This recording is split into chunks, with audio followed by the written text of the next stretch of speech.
নমস্কার। যুক্তি তর্ক সঙ্গে অর্কয়ে আপনাদের স্বাগত। আপনাদের সঙ্গে আমি অর্কপ্রভ সরকার। পুলিশের কীর্তি দেখেছেন? এক ওসি কলকাতার একটি থানা, ভীষণ রকম বোধহয় অনুপ্রাণিত, পাটুলি থানার ওসি, তীর্থঙ্কর নাম ভদ্রলোকের। তিনি ফেসবুকে পোস্ট করেছেন সিপিএমকে কটাক্ষ করে, কমরেড একটা কথা বলে রাখি, তোরা শূন্য ছিলিস, শূন্যই থাকবি যতই রাত জাগিস। কলকাতা পুলিশের একজন সিনিয়র লেভেলের আধিকারিক, ওসি পাটুলি থানা, তিনি যদি তার ব্যক্তিগত হ্যান্ডেল থেকে এই ধরনের রাজনৈতিক পোস্ট করেন, তাহলে তার নিজের রাজনৈতিক পরিচয়টা প্রকাশ্যে এসে যায়, কার্যত বেআব্রু হয়ে যায়। তিনি যে দলদাস একজন, সেটা আর চেপে রাখা যায় না। তিনি যে বামপন্থীদের ঘৃণা করেন, অপছন্দ করেন, সেটা তার ফেসবুক পোস্ট থেকে পরিষ্কার। দেখুন, আমি তো আর বামপন্থী নই। আমি মনে করি 34 বছরের বামেরা এ রাজ্যটাকে কার্যত গোল্লায় পাঠিয়েছিল। বুদ্ধবাবু শেষ দিকে চেষ্টা করেছিলেন, কিন্তু পারেননি। তার চেষ্টা নিয়ে আমার কোনো রকম প্রশ্ন নেই, এবং তার মতো সৎ রাজনীতিকও বিরল, এবং বামফ্রন্টের বহু নেতা আছেন সৎ, ওটা নিয়ে সন্দেহ নেই। কিন্তু প্রশ্ন হচ্ছে নীতির। বামফ্রন্ট সরকারের নীতিতে পশ্চিমবঙ্গ অনেক ক্ষেত্রে পিছিয়ে পড়েছে। এটা নিয়ে ডিবেট হতে হবে, এটা আমার মত, আপনারা নাও মানতে পারেন, সেটা আলাদা। আমি যে পেশায় আছি সেখানে আমি তৃণমূলের সমালোচনা, সিপিএম এর সমালোচনা, বিজেপির সমালোচনা করতে পারি, প্রত্যেকটা সাধারণ মানুষ করতে পারেন। কিন্তু একজন পুলিশ অফিসার, তিনি কিন্তু তার ব্যক্তিগত অ্যাকাউন্ট থেকেও এই ধরনের রাজনৈতিক পোস্ট করতে পারেন না।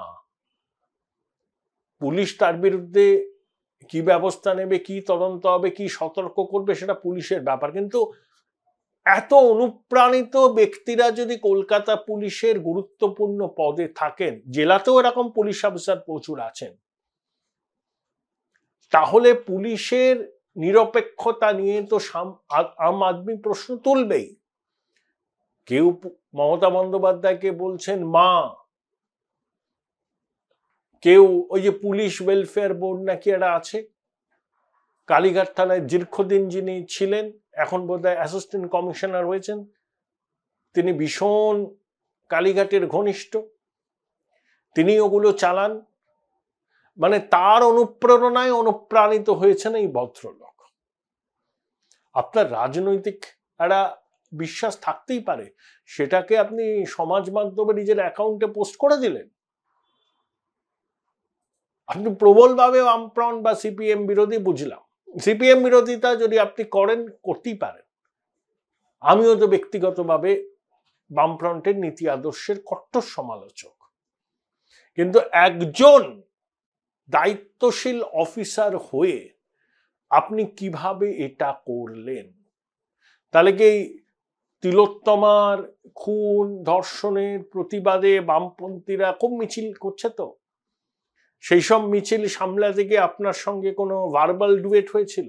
ভার্বাল ডুয়েল, একটা ক্ষোভ ছিল, একটা ক্রোধ ছিল, সেই ক্ষোভ আর ক্রোধের বহিঃপ্রকাশ কি আপনার ব্যক্তিগত পোস্ট থেকে হলো?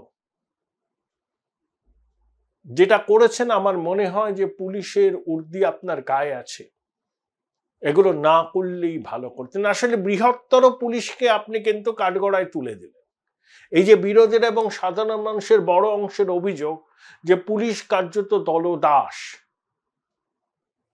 বেছে বেছে বিরোধী দলের নেতা কর্মীদের তারা হেনস্থা করে, মিথ্যা মামলায় ফাঁসায়, আর শাসক দলের কর্মীরা, দুষ্কৃতীরা বহাল তবিয়তে ঘুরে বেড়ায়। দেখলেন না ডায়মন্ড হারবারে কি হয়েছে? জেলা দায়রা বিচারককে একজন পুলিশ অফিসারই তো দুষ্কৃতীদের মদত দিয়েছে আবাসনের জলের লাইন বিদ্যুতের সংযোগ কাটার জন্য। অর্থাৎ কিরকম দলদাস পুলিশ দেখুন।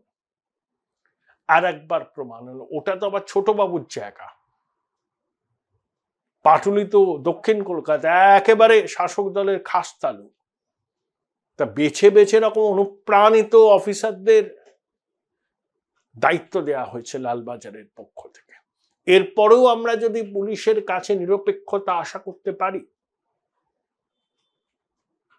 এই যে আরজি করে 14ই অগাস্ট রাতে যে দুষ্কৃতী তাণ্ডব হলো, কজনকে পুলিশ ধরেছে? সরকারি সম্পত্তির ভাঙচুর মানে আমাদের করের টাকায় সরকারি সম্পত্তি, কি ব্যবস্থা নেওয়া হয়েছে? ক্ষতিপূরণের টাকা কি আদায় করা হয়েছে? সম্ভবত হয়নি। কমিশনার আই এম অ্যাংরি বলছে। টালা থানার ওসি ঘুরে বেড়াচ্ছিলেন বেসরকারি হসপিটালে ভর্তি হওয়ার জন্য। টালা থানার এক এসআই ময়নাতদন্তের বোর্ডের কাছে বলেছেন বিশেষ কারণে 4টের পরে করতে হবে ময়নাতদন্ত। কি তাড়াহুড়ো! Join Indian Institute of Hotel Management now. Right choice, right decision. 300-400 police শ্মশানে চলে গেল তিলোত্তমার দাহ কাজ যাতে নির্বিঘ্নে হয়। যেই তিলোত্তমার নশ্বর দেহ চুল্লিতে ঢুকে গেল, পুলিশ ফাঁকা হয়ে গেল। অর্থাৎ কি তারা, যত তাড়াতাড়ি সম্ভব দাহ কাজ সম্পাদন করতে হবে। বোঝে যাচ্ছে পুলিশের খেলা। বহু পুলিশ কর্মী আছে যারা নির্ভীক, যারা পেশাদার, যারা কিন্তু আইনের শাসনটাকে বজায় রাখতে চায়। তাদের কাছে এই ঘটনাগুলো বিড়ম্বনা। তাদেরও তো পরিবার পরিজন আছে, সেখানেও তো তাদের জবাবদিহি করতে হয়। তারা তো আমাদের সহনাগরিক, তারা কিছু বলতে পারেন না, ভিতরে ভিতরে হয়তো গুমড়ে মরেন। আর এই ধরনের অনুপ্রাণিত অফিসাররা আবেগের বশবর্তী হয়ে এমন এমন সব কাণ্ড কারখানা ঘটান, সমগ্র পুলিশ ফোর্সের বিশ্বাসযোগ্যতা নিরপেক্ষতা নিয়ে বড় প্রশ্ন উঠে যায়। ভাবুন, একটু ভাবুন, একটু ভাবা প্র্যাকটিস করুন। এভাবে বেশি দিন চলতে পারে না। জনগণের বিশ্বাস যদি আপনারা হারান, অনুপ্রাণিত হলেও সেই বিশ্বাস কিন্তু ফিরে পাবেন না। আপনারা কিন্তু মানুষের বন্ধু, সমাজ বন্ধু, এটা মনে রাখবেন। অনুপ্রাণিত হলে সাধারণ মানুষের বিশ্বাস আস্থা আপনাদের উপর টলে যাবে। এবার আসি আমাদের মহামহিম রাজভবনের বাসিন্দাদের উপর। এই ভদ্রলোক জবে থেকে এসছেন নাটকীয়। বর সন্ধ্যেবেলা রাত্রিবেলাটা সানগ্লাস পরে থাকেন আর ভিক্টোরিয়ান স্টাইলে বড় বড় কথা বলেন। পঞ্চায়েতের আগে মিস্টার এসএসসি বলেছিলেন it's a time for an action. রাজভবনে পিস রুম করলেন, ভাঙর অঞ্চলে ঘুরলেন, বললেন এবার আমি কিছু করব। মধ্যরাতে নাকি চিঠি পাঠালেন, তারপরে বললেন সেই লেটার ইতিহাস হয়ে গেছে। আরজি করে গণনার পর উপরাষ্ট্রপতি জগদীপ ধনকর, স্বরাষ্ট্রমন্ত্রী অমিত শাহ, রাষ্ট্রপতি দ্রৌপদী মুর্মুর সঙ্গে দেখা করলেন, দিল্লি ফিরলেন, আবার অপরাজিতা বিল পাঠিয়ে দিলেন রাষ্ট্রপতির কাছে। এখন জুনিয়র ডাক্তারদের সঙ্গে মুখ্যমন্ত্রীর বৈঠকটা হলো না, স্নায়ু লড়াই চলছে। এখন রাজ্যপাল নিদান দিচ্ছেন তিনি মুখ্যমন্ত্রীকে সামাজিক বয়কট করবেন। Socially boycott the chief minister. I will socially boycott the chief minister. Socially boycott means I will not be sharing any public platform with the chief minister. Last but not least, I am deeply pained that serious allegations of a criminal nature has been leveled against. অর্থাৎ মুখ্যমন্ত্রী কোনো অনুষ্ঠানে গেলে সেখানে তিনি থাকবেন না। নবান্ন রাজভবনের সংঘাত নজিরবিহীন পর্যায়ে গেছে, কারণ রাজভবনের বিরুদ্ধে, রাজ্যপালের বিরুদ্ধে সেখানকারই এক অস্থায়ী কর্মী মারাত্মক অভিযোগ এনেছিলেন, মহিলা কর্মী। সেটা নিয়ে জলগোলা হয়। ওই ডিসি সেন্ট্রাল বা বিনীত গোয়েল 2 অফিসারের বিরুদ্ধে রাজ্যপাল নালিশ করেছিলেন। স্বরাষ্ট্রমন্ত্রক বোধহয় ব্যাখ্যা ট্যাখ্যা চেয়েছে, এসব হয়েছে আর কি। দেখুন, জগদীপ ধনকরের সঙ্গে তৃণমূল সরকারের কড়াকড়ি লেগেই থাকতো। জগদীপ ধনকর নিয়ম করে ডিজি, হোম সেক্রেটারি, চিফ সেক্রেটারিকে তলব করতেন, একের পর এক সমাজ মাধ্যমে পোস্ট করতেন, সাংবাদিক বৈঠক করতেন, কিন্তু কখনো তার ব্যক্তিগত ভাবমূর্তিতে আঁচড় লাগানো যায়নি। বিজেপিরা জনগণের রাজ্যপালের মডেল আছে, যেমন আরিফ মোহাম্মদ খান, তেমনি ভূতপূর্ব রাজ্যপাল এখন উপরাষ্ট্রপতি জগদীপ ধনখড়, তারা বিজেপির এই জনগণের রাজ্যপালের মডেলটাকে মেনে চলেন। সিবি আনন্দ বোস প্রথমে এটা মানতে চাননি, তিনি অ আ ক খ শিখছিলেন, হাতে করি হয়েছিল। তিনি বড় বড় মনীষীদের সঙ্গে মুখ্যমন্ত্রীর তুলনা করেছেন একটা বেসরকারি বিশ্ববিদ্যালয় সমাবর্তনে গিয়ে। তারপর যখন ঢাঁটানি খেলেন কেন্দ্রীয় স্বরাষ্ট্র মন্ত্রকের কাছ থেকে, বিজেপির নেতারা নালিশ জানালেন, তখন তিনি আবার জগদীপ ধনখড়ের যোগ্য উত্তরসূরি হতে চাইলেন। কিন্তু ওই পচা মুখে তার পা কেটে গেল। এখন তিনি আবার বড় বিপ্লবী হতে চাইছেন। ইনি অনেকবার বলেছেন it is time for an action, ঘোড়ার ডিম হয়েছে। তাই উনি এখন বলছেন, সংবাদ মাধ্যম খবর করছে যে মুখ্যমন্ত্রীকে সামাজিক বয়কট করছেন। সে আপনি এসব বলতেই পারেন, কিন্তু রাজভবনের যে গরিমা, সেই গরিমা কিন্তু নষ্ট হয়েছে। এবং আপনি আপনার সাংবিধানিক দায়িত্ব পালন করুন।